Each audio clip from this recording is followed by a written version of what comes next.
சிம்மராசிக்காரர்கள் கொஞ்சம் கேர்ஃபுல்லா இருங்க. ஏன் அப்படின்னா இந்த சனிக்காக மாத்திரம் நான் சொல்லல. 2ல கேது, 8ல ராகு இருக்காரு, 10ஆம் இடத்துல குரு இருக்காரு, இப்ப செவ்வாயும் சேர்ந்திருக்காரு. சோ அரசு அலுவலகத்துல வேலை செய்பவர்கள்,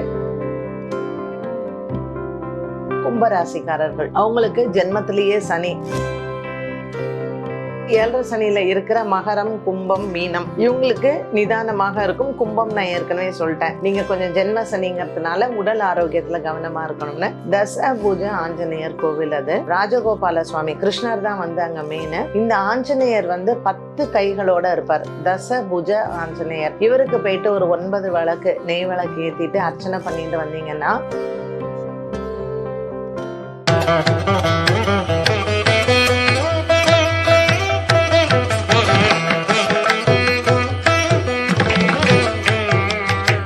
மேம் வணக்கம். திருவருள் டிவி நேயர்கள் அனைவருக்கும் வணக்கம். இன்னைக்கு நம்மளோட சேனல்ல நேயர்களுக்கான ஒரு பதிவு அப்படின்னா, இந்த வக்கர சனி பெயர்ச்சி இப்பதான் வந்து ஆரம்பிச்சிருக்கு. ஸோ மக்களுக்கு முதல்ல வக்கரம்னா என்ன, இந்த பெயர்ச்சியில எந்தெந்த ராசிக்காரங்களுக்கு பாதிப்பு, யாருக்கு நன்மைகள், யாரு ஜாக்கிரதையா இருக்கும்? முதல்ல நேயர்களுக்கு நான் சொல்லக்கூடிய விஷயம் என்னன்னா, வக்ர பெயர்ச்சி அப்படின்னு ஒன்று கிடையவே கிடையாது.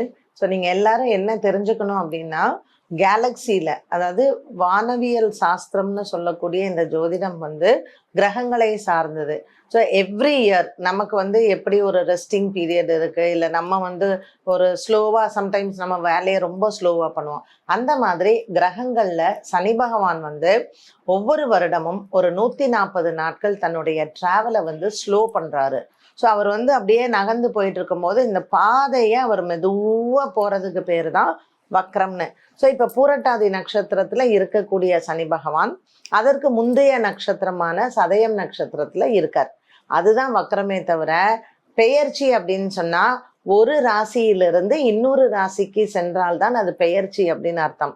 இது ஒரு நட்சத்திரத்துல இருந்து, பூரட்டாதியிலிருந்து அவர் சதயம் தான். ஸோ இது பெயர்ச்சி, இது நம்ம வந்து ஐயோ நமக்கு ஏதாவது கெட்டது நடந்துடும் அப்படின்னு ஏதாவது மற்ற யூடியூப் சேனல்ல நீங்க பார்த்துருந்தா கூட தயவு செய்து உங்களை எஜுகேட் பண்ணிக்கோங்க. ஜோதிடம் அப்படிங்கிறது it's purely a science and predictions அப்படிங்கிறது ஒரு ஆர்ட். ஸோ அதை நல்லா தெரிஞ்சவங்க நல்ல பலன்களை சொல்லுவாங்க, தெரியாதவங்க சொதப்புவாங்க.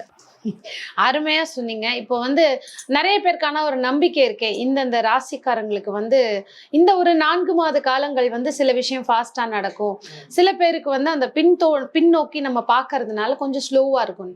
அப்போ எந்த ராசிக்காரர்கள்? இதுல 12 ராசியில ரொம்ப நிதானமா நம்ம நல்லா யோசிச்சு எந்த ஒரு விஷயத்தையும் தடபுடலா பண்ணாம இருக்கணும் அப்படின்னா சிம்மராசிக்காரர்கள் கொஞ்சம் கேர்ஃபுல்லா இருங்க. ஏன் அப்படின்னா இந்த சனிக்காக மாத்திரம் நான் சொல்லலை. 2ல கேது, 8ல ராகு இருக்காரு, 10ஆம் இடத்துல குரு இருக்காரு, இப்ப செவ்வாயும் சேர்ந்திருக்காரு.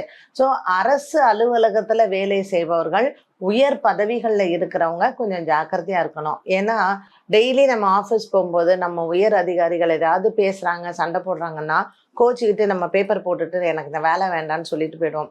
ஸோ அந்த மாதிரி இமோஷ்னலாக ஒரு டெசிஷன்ஸ் எடுக்கிறதோ, இல்லை குடும்பத்தில் கணவன் மனைவிக்குள்ளே சண்டை வரும்பொழுது நான் உடனே டைவர்ஸ் பண்ணுறேன் அப்படின்னு சொல்கிறதோ இதெல்லாம் வேண்டாம்.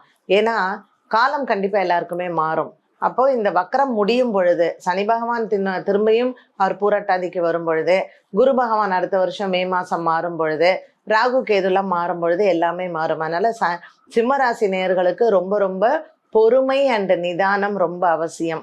2வது கும்பராசிக்காரர்கள் அவங்களுக்கு ஜென்மத்திலேயே சனி, உடல் ஆரோக்கிய பாதிப்பு நிறைய இருக்கும். அண்ட் எஸ்பெஷலி முட்டு சம்பந்தப்பட்ட பிரச்சனைகள், முட்டிக்கு கீழே.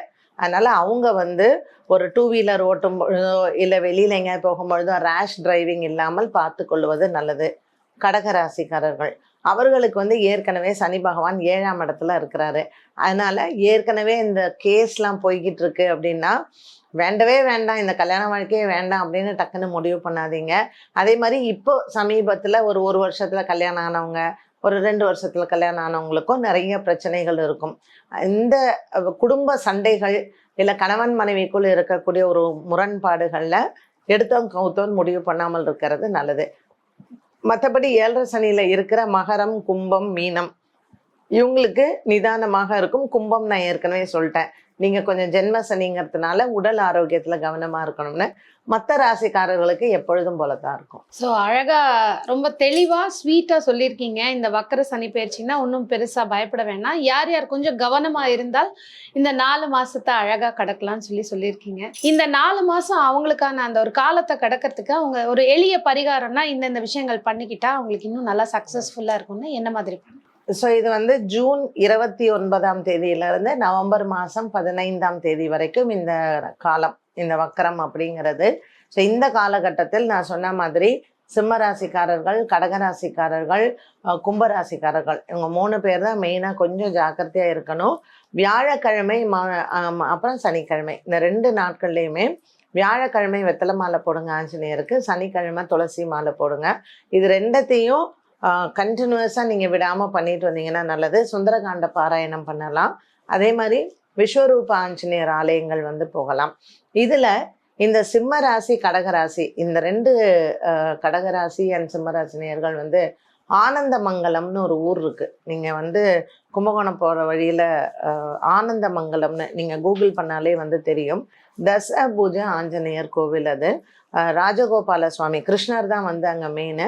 இந்த ஆஞ்சநேயர் வந்து 10 கைகளோட இருப்பார். தச புஜ ஆஞ்சநேயர். இவருக்கு போயிட்டு ஒரு 9 விளக்கு நெய் விளக்கு ஏற்றிட்டு அர்ச்சனை பண்ணிட்டு வந்தீங்கன்னா இந்த நவகிரகங்களால் ஏற்படக்கூடிய தோஷங்கள் வந்து தீரும். ரொம்ப அழகா தெரியாத ஒரு கோவில் அழகா சொல்லியிருக்கீங்க. ஏன்னா ஒரு புதுமையான ஒரு கோவில்களுக்கு போகும்போது தான் நிறைய கோவில்களுடைய அருமை பெருமை மக்களுக்கு தெரிய வரும். ரொம்ப அழகா சொல்லியிருக்கீங்க. இந்த வக்கர சனி பயிற்சியில எளிமையான ஒரு விஷயம் எதை பண்ணி நம்ம அதுலேருந்து ஒரு ரிலீஃப் எடுத்துக்கலாம்னு அடுத்த ஒரு பதிவில் உங்களை சந்திக்கிறோம் மேடம். நன்றி, வணக்கம்.